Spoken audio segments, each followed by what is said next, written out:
Hello guys, my name is Alex Gomez and welcome back to my channel. On today's video we are going to be sculpting a stylized version of Black Widow.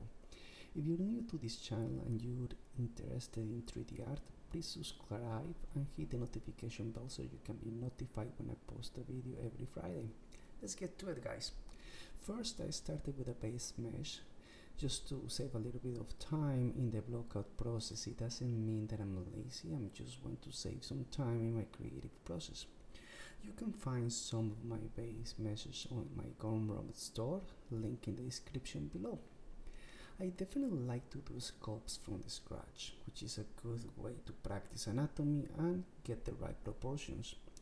Going back into this process of creating Black Widow, I have started with the body, just creating the suit.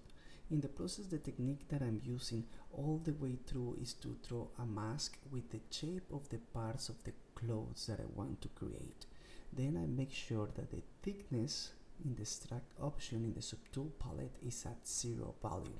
This is really important so you don't have to hide and delete any polygons or any topology. Then I apply the extraction and it will create a new subtool. When I apply the extraction, definitely it creates like a 3 different polygroups, so it's easier to manage that topology. After that subtool is created, I release the mask and then I remesh to around 0.5 to 1. It depends on the amount of polygons that I want to add. The less the better, I say. I normally go with 0.5. And I start modifying the shapes with the move brush, and I keep moving the brush and until I get, and I keep remeshing until I get the desired result. Like remeshing the plugin in Zbrush is really smart. Like the algorithm is really smart because the way that it works, oh no, the algorithm, sorry, the script.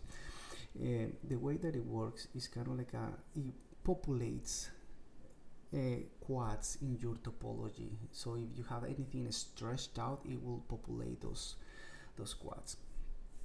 So that's what I do. I kind of like start remeshing. I move and remesh again until I get the desired result.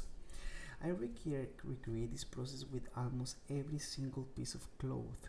I think I will be making a video more in depth about this process soon, where I'm gonna take you step by step on how I create, like let's say a jacket or a sweater. This is just gonna be like a how to create it. I know I'm not gonna get into a dynamic cloth. Maybe I could, but let's see how when the time comes.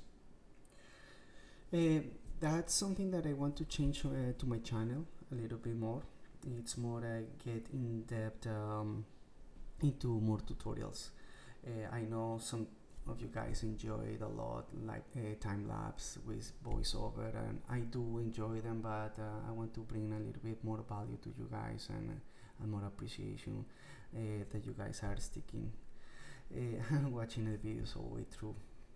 So I want to create more value, and it's gonna be more focused on the creative process. I'm gonna be adding some more specific Zbrush tutorials as well, and more specific Blender and maybe Maya tutorials, depends on the demand.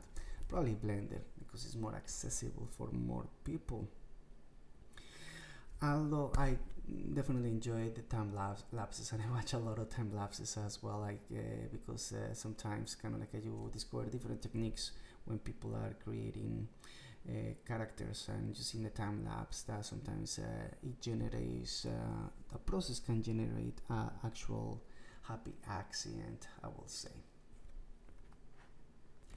So for face, I definitely did a little bit something different this time, a little bit more cartoony, kind of like a Disney style, but not Disney style. To be honest, it was a little bit difficult. It was a little bit difficult because I wanted to create a little bit of a likeness, and if you guys follow me on Instagram and have seen my reels, I definitely like show like a meme of how bad sometimes it gets when you are creating a character without basing it in a design. so there's like a really bad two results there. So it was kind of hard, but you know, like you just go with it and try your best, and kind of like it happens. It don't just happen to me, or not happen to you. Like a lot of people, oh my god, I can't believe that this is happening to you as well. Like yeah, a lot of artists and a lot of experienced sculptors, it happens. You know, like it's not like the first try and boom, you get it done. No, it takes some time, and you just have to keep working on it until you achieve the desired result. But definitely, like I knew what kind of result I wanted, and I got a little bit of reference, a little bit like some different reference of character design, and that's what I end up like creating, like this my own character from my head, or from my not memory, but and you know what I mean. Uh, so from scratch, pretty much, because like something that I really want to achieve is just start creating my own characters, kind of like starting drafting and designing and doing some concepts to see if my process will be a little bit easier, because definitely I see that it's easier when you base in sculpting on a design than actually like just start creating from scratch, unless you're a character artist, like actually like a character designer as well. So but yeah, like then I poly paint the face, and like I had a really good time doing this character, kind of creating all the clothes, creating the face, and something that I kind of like made me proud is kind of like the finished product. I think I really enjoy it, and I really liked the way that my character ended up, and I'm very happy about it, because sometimes I get and start in a character and doesn't look right, and it's just I don't post it, I just leave it by itself, and probably I should just retake it and make some work. Because definitely when you haven't worked on a character, and you, let's say like you just take a break of a month, 2 months, 3 months, but you keep working on other characters as well. If you retake it and you bring it back, I'm sure that the result is gonna be way different and way better, way better. So it's a good thing, good way to practice as well.